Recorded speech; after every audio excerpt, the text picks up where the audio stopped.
Hello, Ms. Elliott. How are you? Good. How are you? It's so nice to see you today, Senator Coons. It's great to see you. Good morning. Ah, Good morning, everybody. we Why, are thank you. Thank you we're for so making some time for me. well, and thank you so much for making some time for us. We are so over the moon excited about speaking with you today. As you know, we wrote our letters to you as part of our study of government. We learned about the three different branches of government. And as we were studying the legislative branch, we spoke about how the legislative branch represents the people of our country. And we were discussing how, how can you, our representatives in our legislative branch, represent us if you don't know where we stand on different issues. So that was the impetus behind writing those letters to you. And our students, I thought, did a really nice job sharing some of their most pressing concerns and sharing with you. And we so appreciate being able to speak with you directly. Of course. Ms. Elliott, I was a student at Tower Hill myself. And part of why I ended up in government at all was because of a teacher of mine at Tower Hill who asked me to reach out to Mike Castle, who also went to Tower Hill, who was the lieutenant governor at the time. So I volunteered on his campaign. I got engaged in asking him questions, and that really helped change the whole direction of my life. Oh my gosh, that's a wonderful story. Thank you so much for sharing that. Would you like me to read some of the questions I've gotten in letters from the class? That would be very wonderful. Thank you very much.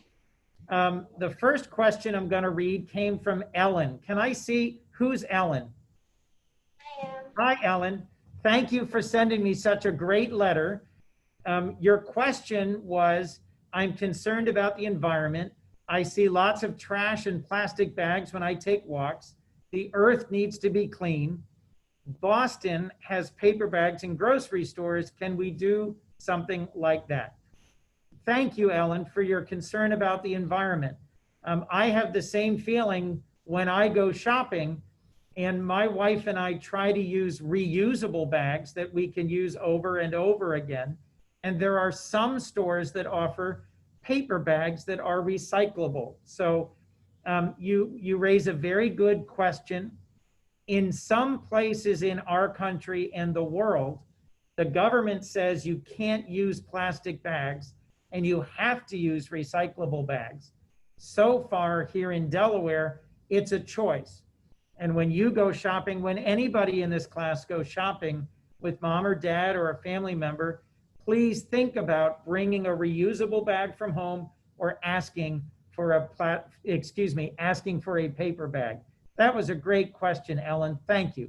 Can we give Ellen a round of applause for a great question? Thank you. The next question that I got was from Molly. Can I see who Molly is? Hi, Molly. Thanks for a great question. You and I both love animals. Who else loves animals in the class? Is there anybody else in the class who likes animals? Yeah, I like animals. So in my house, we for a long time had two dogs, and one of them was a rescue pet from a shelter, our wonderful dog named Riley. Let me ask your question, Molly. You said, I want to let you know I have a soft spot for animals in shelters. In the pound, which is the public place where dogs are taken, I don't believe they get enough tender, loving care, cozy beds, and treats. I would like for more animals to get the wonderful experience of cozy beds and treats before they are adopted. Molly, let me tell you something really exciting. Our president-elect, Joe Biden from Delaware, has two dogs, Champ and Major. And Major, they're both German Shepherds. Major was rescued from the pound and was adopted by the Bidens from the Delaware Humane Society 2 years ago. So in January, when President-elect Biden and Dr. Jill Biden move into the White House, Major will be the very first rescue dog in the history of the White House. And I think that's really exciting. Let's give a round of applause for that great question from Molly and to our president-elect for bringing the first ever rescue dog to the White House. Major and Champ are delightful dogs, and they're going to have a lot of fun romping and playing at the White House, where they have a huge lawn where they can have a lot of fun together. The last letter that I'm going to read from is from Zach. Can I see who Zach is? Where's Zach? Hi, Zach. Nice to see you. Thank you. And thanks for a great question. Zach asked me about the pandemic and about vaccines. Zach's question was, we have tons of really, really smart scientists. Excuse me. Zach asked me, if possible, can you try to pay scientists to make a vaccine for us so we can stop having to wear these masks and wash our hands all the time? Can you pay scientists to make a vaccine for us and help small businesses get back on their feet and open up? Don't forget, Zach said, you don't have to do everything. Well, thank you, Zach. Thank you for that letter and your question. Here's the good news. We've already done that. 6 months ago, the Senate of the United States, where I work, unanimously passed a bill called the CARES Act. And in the CARES Act, we invested more than $3 billion in developing a new state-of-the-art vaccine. And we have lots and lots of smart scientists working on a vaccine right now. And one of the companies that's here in Delaware named AstraZeneca has scientists doing that work, and I've met with some of them. So, Zach, that's a great question. Yes, we are investing money in vaccines, and there are 3 vaccines that have already shown great promise, and I am hopeful that by the end of this school year, by June, we will have hundreds of millions of doses of vaccine going out across our country. We also supported small businesses, and I'm on the Small Business Committee and helped distribute support for small businesses.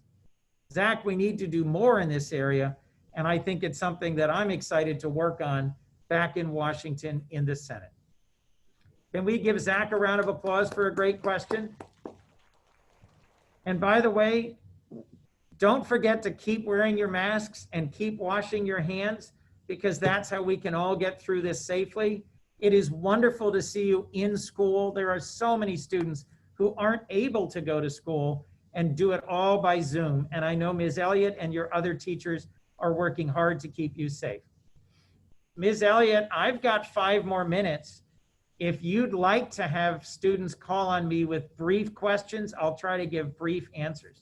Sure. I remember our friend Jack had a good question. Jack, would you like to ask Senator Coons your question? Why don't you come and hustle on up here so we can hear you?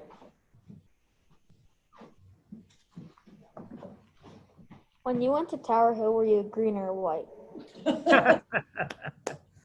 Well, Jack, I hate to disappoint you. I didn't come to Tower Hill until 9th grade, so I missed being a green or a white. And all of my friends who were lifers at Tower Hill, that's how they knew each other. You were a green or a white, and I'm neither, which is maybe why I'm a politician, because I get to work with both. Well, Senator Coons, we can fix that. If you would like us to induct you into the green or white, we can figure out and we'll surprise you in the new year. That would be fun. Thank you, Ms. Pierce. Do you have time for Who else has got a question for me? Samantha, go ahead. How well do you know President-elect Biden? Thank you for the question. I know President-elect Biden and Vice President-elect Kamala Harris very well. Senator Harris and I serve in the Senate together and on the Judiciary Committee. 30 years ago, I worked for Joe Biden as an intern on the Judiciary Committee when I was in law school. And I have worked with and worked alongside President-elect Biden when he was a US Senator, when he was Vice President, and now on his campaign. I campaigned for him and with him in Iowa, in New Hampshire, in South Carolina, in Nevada, and in 6 other states. And before the pandemic, I had the joy of being with him and his family regularly. And I'm very excited for him to be our next president. Thank you for the question. One more. Quinn, go ahead. Why don't you stand so you can get nice and close? How do you feel, like, how do you feel about the new president's ideas for the country? Thank you, Quinn. I think your question is, how do I feel about the president-elect's ideas for the country? Pretty enthusiastic because I endorsed him, I support him, and I campaigned with him. Let me just mention 3 things where I think his ideas are good and where, frankly, I think they will move us forward. President-elect Biden believes that we have to listen to scientists, that in responding to the pandemic, we shouldn't be listening to fake news or conspiracy theories. We should listen to people like Dr. Fauci, who I also know personally, who are actual doctors and experts. I think that's important. President-elect Biden believes that we should come together as a country, that we need to find ways to respect each other and listen to each other and not insult each other or say mean things to each other. And I expect President Biden to do more bringing us together as a country.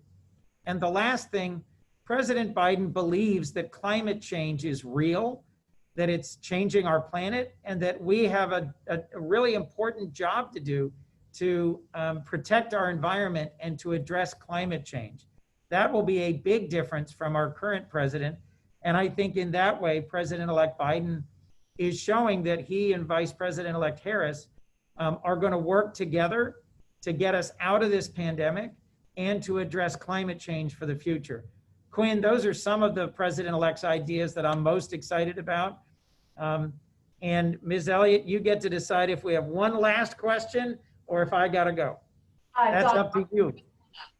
And Dahlia can show you her pretty cool shirt that she's wearing too. Oh my gosh, Dahlia, what's your pretty cool shirt? As future president? Oh my gosh, thank you, Dahlia. That's really cool. And what's the pressure like being senator during this pandemic? What's the pressure like?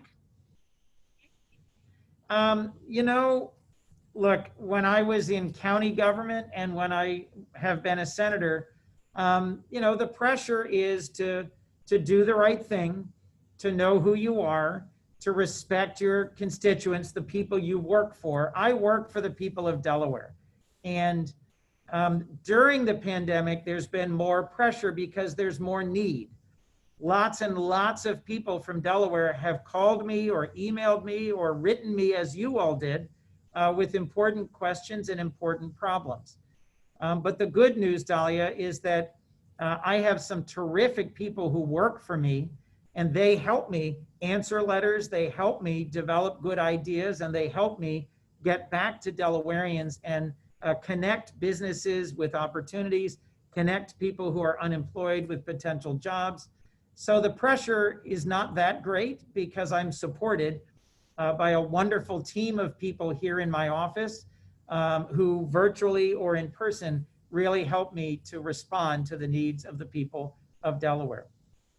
Ms. Elliott, Ms. Spear, I am so grateful for all the wonderful questions that you asked. Thank you for taking the time to write to me. Nothing is more important in a democracy than the people who are elected hearing from the people they work for. And I appreciate your raising these important issues with me. And I hope you have a wonderful rest of the day. Thank you so much. Really appreciate it. Great job.